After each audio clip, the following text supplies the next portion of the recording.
मग क्षणानंतर म्हटले विषय दुःख द्यायला सुरुवात करतात. आणि खरोखर आहेत की नाही मला सांगा ना, एकदा विषय भोगला की त्यानंतर विषयच आपल्याला काय देत असतो? दुःख देत असतो. देतोय की नाही दुःख? कोणताही विषय तुम्ही भोगा, विषय भोगल्यानंतर तो विषयच मनुष्याला दुःख देत असतो. दुसरं कोणी त्याला दुःख द्यायला तयार नाही. विषयच त्याला दुःख देत असतो. म्हणून विषय, आता आपण म्हणतो की नाही, विषय उडी भुलले जीव, है की नाही? आता याची कोण करीन कीव, है की नाही? आता याची कोण करीन कीव बाबा. आता जो विषयामध्ये मग्न झालेला जो मनुष्य आहे, त्याची कोणी कीव करणार नाही. पण हे जे विषय आहेत, हे क्षणभंगूर आहेत. हे विशेष दुःखाला कारण आहे. हे सांगणारे कोण आहेत? कोण आहेत? सद्गुरू आहेत, आहे की नाही? सद्गुरूने जर सांगितलं की बाबा हे विषय विषय काय नाही, आहे की नाही? आपला तो एक देव करून घ्यावा, आहे की नाही? देव करा बाबा आपला, हरी हरी हरी हरी करा, असं म्हणणारे आपले सद्गुरू असतात. आणि सद्गुरू जर चांगले असतील तर मग मनुष्य त्या विषयापासून परलांबी होतो, लांब जातो. आणि लांब गेल्यानंतर मग तो स्वस्वरूपाची प्राप्ती करून घेतो, म्हणजे परमतत्वाची प्राप्ती करून घेतो. आणि मग परमतत्वाची एकदा प्राप्ती झाली की तो आनंदाचे डोहीन, आनंद तरंग. मग किती जरी त्याच्या समोर विषय आले तर मला सांगा, विषय त्याला कसे वाटतात माहिती तुम्हाला? कसे वाटतात विषय? म्हटले एखाद्याने उलटी केली, अ, उलटी केली आणि त्या उलटीकडे तो फोटो काढतो का असा, सेल्फी एक, आणि मग तो पोस्ट करतो, असं कधी होतं का? तो उलटीकडे कोणच्या नजरेनं बघतो? किळसच्या नजरेनं बघतो, आहे की नाही? एकदम घाण नजरेनं बघतो. बघतो की नाही मला सांगा ना? तुमची प्रत्येकाची तीच गोष्ट आहे. आपण जेव्हा उलटी करतो, उलटी झाल्यानंतर उलटी कोणी घेतं का? हं? किती त्याला किळसवाण्या नजरेनं आपण बघतो. त्याप्रमाणे जो तत्वनिष्ठ जो मनुष्य आहे, अ, परमतत्वाला जो प्राप्त झालेला जो मनुष्य आहे, तो विषयाकडे कसं बघतो म्हटले? उलटीप्रमाणे बघतो. त्याला ते चांगलं वाटत नाही, किळसवाणं वाटत असतं.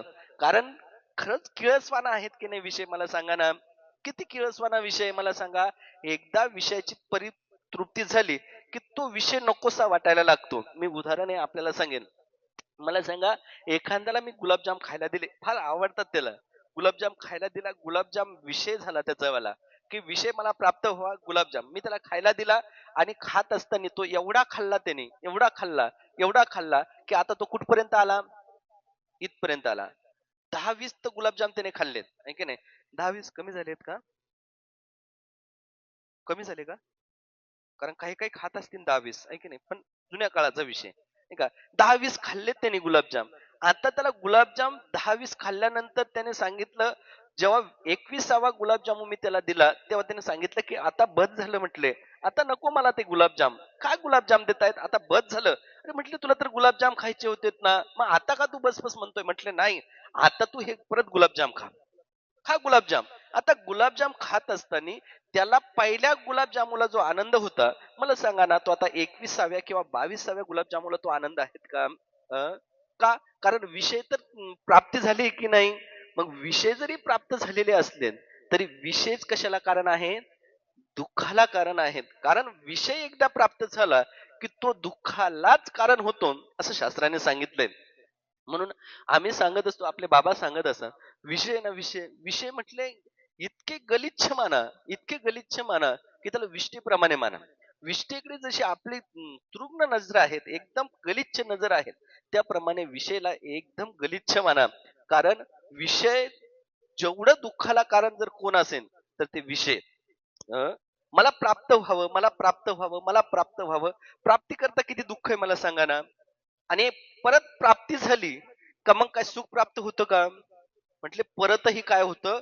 दुःख प्राप्त होतं. मग जर मला सांगा, प्राप्तीच्या आधी सुद्धा दुःख आहे आणि प्राप्तीनंतर जरी दुःख आहेत, मग विषय सुख आहेत का? विषयात सुख आहेत का? नाही म्हटले, विषयामध्ये सुखच नाही. मग का? मग हे एवढं अट्टास करून सांगणारे कोण आहेत? ते सद्गुरू आहेत, है की नाही? मग ते कुठपर्यंत आपल्याला घेऊन जातात? परमतत्वाला घेऊन जातात, है की नाही? परमतत्वाला सांगत असताना सांगितलं, की हे संसार सगळा काय आहेत? मिथ्या आहेत. म्हटले कशाप्रमाणे मिथ्या आहे? मृगजळाप्रमाणे हा संसार कसा आहे? म्हटले मिथ्या आहेत. किती मिथ्या आहेत? म्हणजे मृगजळ जरी दिसायला दिसत असलं, तरी सत्य आहेत का मला सांगा ना? दिसतंय की नाही मला? एखादी हरीण त्या मृगजळा मागे धावतेत, फार धावतेत, फार जोर जोरात पळतेत. कशाची प्राप्ती तिला? त्या मृगजळामध्ये तिला पाणी दिसतंय. पाण्याचा अनुभव होतोय. ते सत्य आहेत का मला सांगा ना? किती जरी ती हरण पळाली, किती जरी ती लांब पळत गेली, तरी मला सांगा, तिला ते मृगजळ प्राप्त होणार आहेत का? का प्राप्त होणार नाही? का मृगजळच नाही? का मृगजळ फक्त भासमान आहेत? आणि भासमानच वस्तू दुःखाला कारण होते. भासमानच जी गोष्ट आहे ती दुःखाला कारण होते. मग जगत फक्त भासमान आहेत.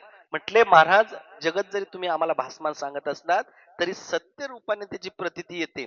मग ती कशी प्रतीती येते? तर म्हटले, ज्याप्रमाणे स्वप्न जेव्हा तुम्ही बघत असतात तेव्हा ते स्वप्न सुद्धा सत्य प्रतीतीत येतं की नाही?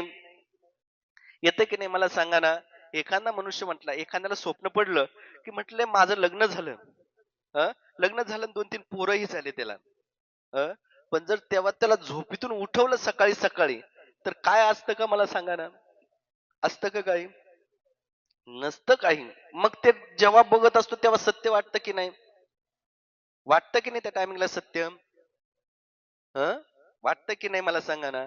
जोपर्यंत मनुष्य स्वप्न बघतोय तोपर्यंत स्वप्न सुद्धा त्याला काय वाटत असतं? सत्य वाटत असतं. पण जेव्हा तो जागृतीत आला, आम्ही सांगत असतो की नाही, एका मनुष्याला म्हटले काय झालं, त्याला मोटरसायकल घ्यायची होती. तो 4-5 जणांकडे गेला पहिले, की म्हटले मला मोटरसायकल दे. ते म्हटले तुला मोटरसायकल देत नाही आम्ही. 4-5 जणांकडे गेला तो आणि त्याला कोणीच मोटरसायकल दिली नाही. त्यानं रात्री चिंतन केलं, म्हटला आता मोटरसायकलच आणतो. हं? पैसे नव्हते त्याच्याकडं. हं. पण रात्री झोपताना चिंतन झालं, की म्हटले मला रुद्राने मोटरसायकल दिली नाही, रुद्राने मला मोटरसायकल दिली नाही. हं. म्हटले मला याने मोटरसायकल दिली नाही, ओमने मला मोटरसायकल दिली नाही, उद्या मी नवीन मोटरसायकल आणतो. पैसेच नाही ना, पण कुठून आणणार? पण ते स्वप्नात झोपलं रात्री आणि त्याला काय स्वप्न पडलं. हं. आणि ते कुठे गेलं? शोरूम मध्ये गेलं. हं. आणि शोरूम मध्ये गेल्यानंतर आता मोटरसायकल घ्यायची, तर मग स्वप्नातली मोटरसायकल साधी कशाला घेतात? सगळ्यात टॉपची. सगळ्यात टॉपची मोटरसायकल कोणची आहे? ते सीबीजेड का नाही? अजून त्याच्या पुढे केटी असं काहीतरी आहे का ना ते? केटीएम. म्हटलं केटीएमच त्याने गेला केटीएमच्या शोरूम मध्ये. ऐकतायत ना तुम्ही? केटीएमच्या शोरूम मध्ये गेला आणि तिथून काय आणली त्याने? मोटरसायकल आणली. मोटरसायकल आणल्याबरोबर मोटरसायकल घरी आणली. बायकोला सांगितलं, म्हटले जा ताट कर आणि ओवळायला घे. आणि घरी आणल्यानंतर बायकोनं ते ताट वगैरे आणलं. म्हटले मग त्या ठिकाणी ब्राह्मण काका सुद्धा पाहिजेत की नाही? म्हटले त्यानं स्वप्नात ब्राह्मण काका सुद्धा आणले. ब्राह्मण काकांना पूजा बिजा केली, सगळं सगळं केलं. आणि मग गावातल्या लोकांना म्हणजे कोणाला? रुद्राला ओ मला गाडी दाखवायची की नाही? म्हटले मग आता त्याने काय केलं, गावातून चक्कर मारायचं ठरवलं. म्हटले गावातून एक चक्कर मारून येऊ. बायकोला सांगितलं चल चल जाऊ डबल सीट दूर दूर असं काहीतरी आहे की नाही गाणं? म्हटले चल डबल सीट जाऊ आपण बाहेर फिरायला. म्हटलं दाखवतो सगळ्यांना की मी काय आणली आहे, गाडी आणलेली आहे गाडी. आणि मग तो काय केलं, बायको ही स्वप्नातलीच आहे, सगळं स्वप्नात चाललंय. मग त्यानं काय केलं, बायकोला माग बसवलं. माग बसवल्या बरोबर आता बायको म्हटली चला की तुम्ही. आणि मग त्यानं काय केलं, म्हटले किक मारायला सुरुवात केली. पहिल्या किक मध्ये काही गाडी चालू होईना, दुसऱ्या किक मध्ये काही गाडी चालू होईना, म्हणून त्यानं काय केलं, जोरात किक मारली. म्हटलं किक मारल्या बरोबर काय झाली, गोदडी फाटली. टारकन जशी आवाज आला आणि बायको त्या ठिकाणी आली आणि एक चोप दिला आणि उठवलं. म्हटले काय करतायत तुम्ही? अहो गोदडी फाटली. म्हटले अरे कशाची गोदडी? म्हटले मी गाडीला किक मारत होतो. मला सांगा, किक मारत असताना माझा दृष्टांत संपला. किक मारत असताना जेव्हा तो स्वप्नामध्ये होता, त्याला खरं स्वप्न वाटत होतं की नाही मला सांगा ना? स्वप्नामध्ये खरं होतं की नाही? पण ते जागृतीत आल्यानंतर ते सत्य आहेत का? नाही म्हटले. त्याप्रमाणे हे जगत जरी आपल्याला सत्य रूपाने दिसत असलं, तेव्हा ब्रह्मज्ञानाच्या जागृतीत आपण येऊ. ब्रह्मज्ञान एकदा झालं की तेव्हा ज्याप्रमाणे स्वप्न मिथ्या वाटत होतं, त्याप्रमाणे हे जगत काय वाटेल? मिथ्या वाटेल. कळतंय ना मी काय बोलतोय ते? मग हे सद्गुरू उपदेश करत असतात की बाबांनो, हे सगळं जगत कसं आहे? मिथ्या आहे. आणि त्या परमतत्वाची कोण प्राप्ती करून देतं? गुरु प्राप्ती करून देत असेल तर तो गुरु कशा करता श्रेष्ठ आहेत? देवाही करता काय आहे? श्रेष्ठ आहेत.